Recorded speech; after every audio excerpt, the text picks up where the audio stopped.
Hello everybody, my name is Big Brother and I'm here to tell you about Mabinogi's newest combat talent, Battle Astrology. It's a new skill set I've come to love because it puts magic damage into a close to mid-range style of combat outside of the late game's arcana of Elemental Knight because, yeah, that's endgame god tier stuff, doesn't count. My favorite part about it's gotta be the loads of utility because of the customization aspect of it. But that's its major downside. Because that same customization can make it confusing and frustrating as trying, well, like trying to run through a hedge maze made of rose bushes while wearing a blindfold and being chased by bees. So, what I'm going to do is I'm going to give a quick rundown of the talent's skills, how they work, and how to cut through the confusion so you can get this talent ranked up and start making mincemeat out of your enemies in no time. Alrighty, first skill, Astral Reave. Easy to spam because no cooldown. Just go one enemy after the other.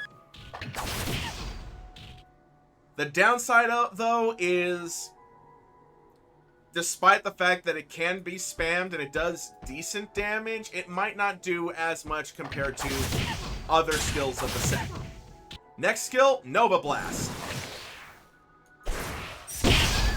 Area of effect, does a lot of damage. Functions in a number of ways similarly to Fireball if Fireball was basically made of star magic, but it has a 10-second cooldown. Stellar Surge. Pretty straightforward. Charge it up, aim the way you want it to go, let her rip.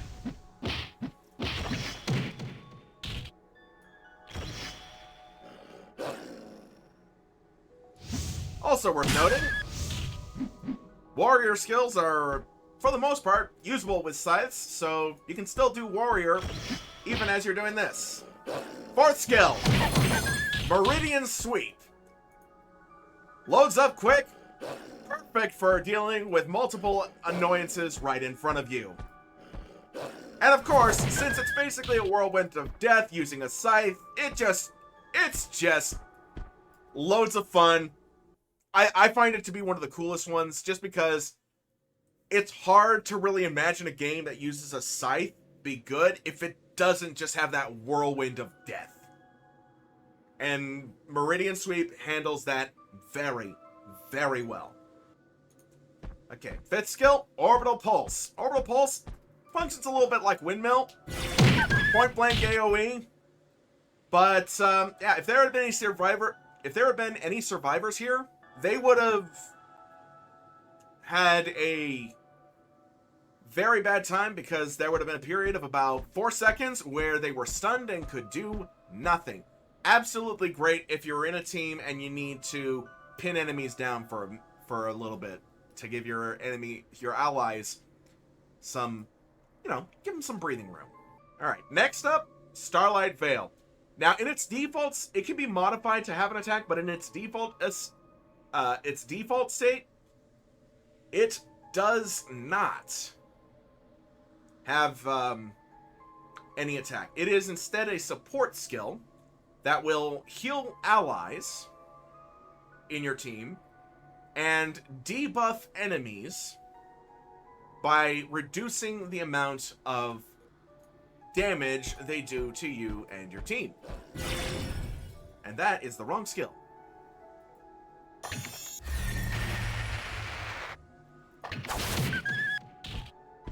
You can perish. Seventh skill, and the last one we're going to deal with up front, is Gravity Well. Similar to Gunslinger's Grapple Shot or Chain Slash's Anchor Rush, this is basically a skill that lets you move within a certain range to a destination of your choice. It's a pretty good skill if you've been pinned down and need to get to a different location. However, it is worth noting there are a couple seconds before you can go to its maximum range, so bear that in mind as you're using it. But, big bro, Fate Foretold tells me I have to draw cards to use it. How does that work? I'm glad you asked that, Mini-Me. As I was mentioning before, the customization aspect of this talent is where the biggest bit of confusion comes in, and that customization is what we're going to have to do before we can use Fate Foretold. The first thing we're going to do is head to the Stellar Citadel so we can do the necessary customization so that Fate Foretold can be used. Now that we're here, first thing we're going to do is have a look at Hand of Destiny. This will let us select the necessary cards that will go into using Fate Foretold. Now, if you look at the bottom, there's a total of, unless I've miscounted, 22 cards here, each with a different color coding, each aspect with its own style of handling things. The first set, this wine red color here, is offense, and it's pretty much what it sounds like. Damage buffs, stun resisting, defense piercing, just generally stuff that makes you more effective in a fight. The blue support cards are for those who prefer, well, a more of a support role. Heals, ally buffs, that kind of thing. The purple control cards are best used for enemy manipulation. Pushing them around, pulling them to a location, stunning them, lowering their offense, lowering their defense, things like that. Golden cards for fortune are basically RNG as a strategy. You're rolling the dice to get a almost random bonus. And you never quite know if or when you're going to get something good.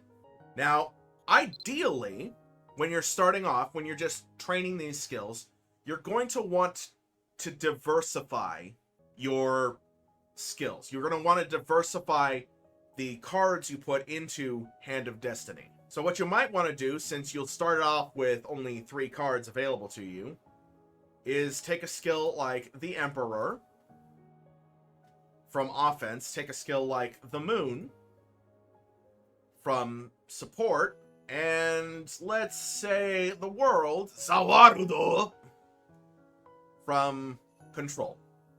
In this way, you get a diversity of offense, support, and control, so that as you draw the cards, you get more training towards ranking Hand of Destiny.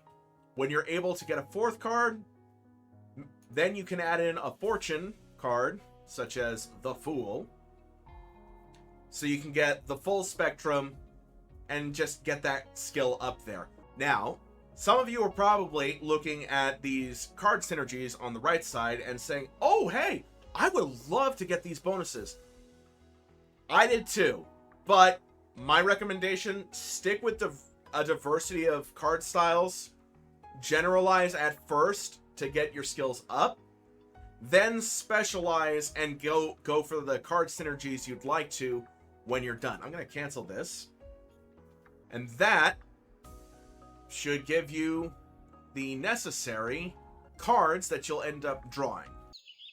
Hey, bro, I got the cards set up, but I still can't use them.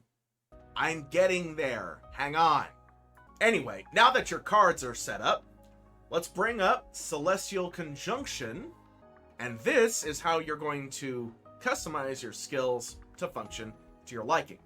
This is how you make your skills have the extra utility you'd like. So, if you want your skill to have a greater range, a greater AoE, you might go into offense and pull out range. Or let's say you want to heal allies. You can put in little stars for support and recover health for nearby allies. Or let's say you want to cluster enemies together by pulling them. Well, you got a trick with that in control. You don't want to wait so long for the next skill you use? Fortune's got this lovely little perk here, decrease your cooldown. And if you look at the middle here, you'll probably note, hey, there's a few others here. Well, that's just little passive buffs you pick up, and you can plug into there.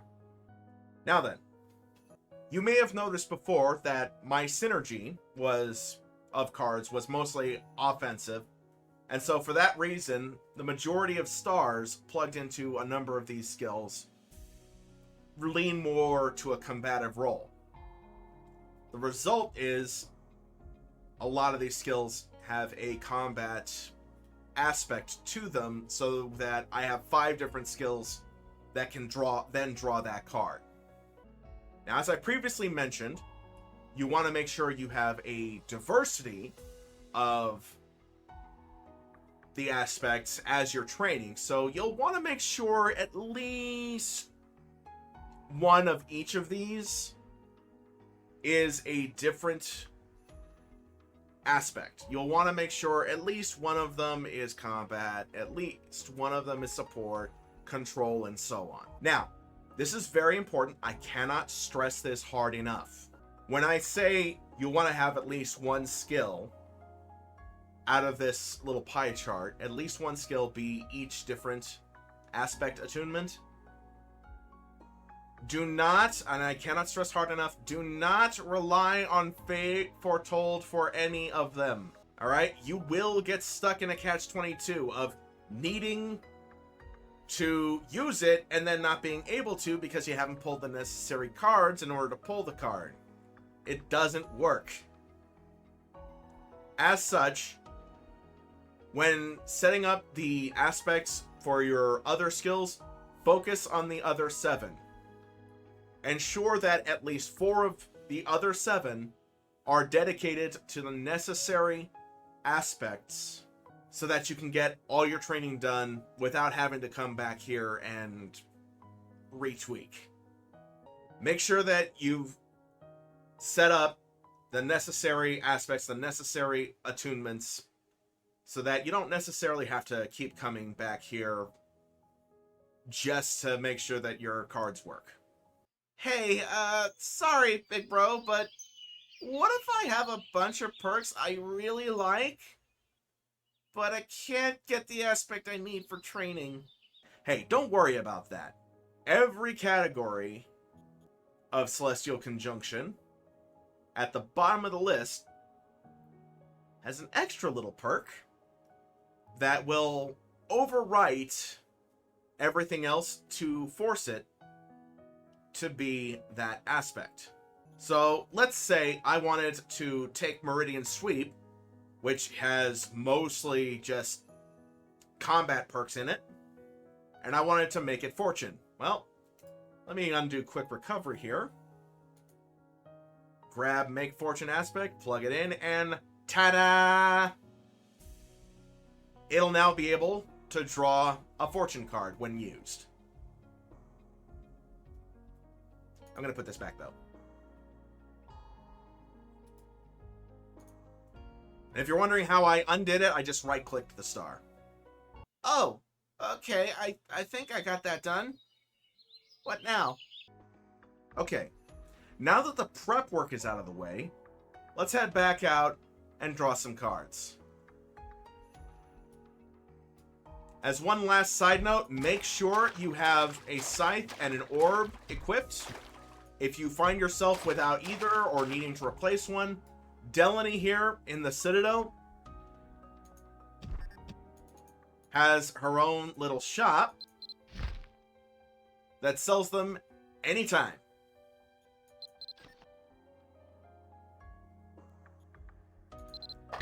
And back to Aaron.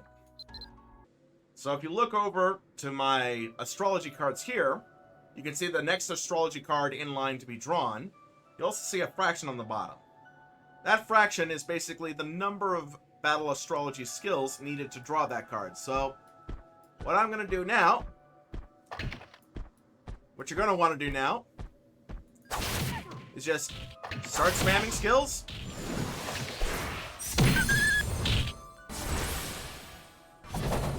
Until you're able to draw using a skill of that attunement, of that aspect.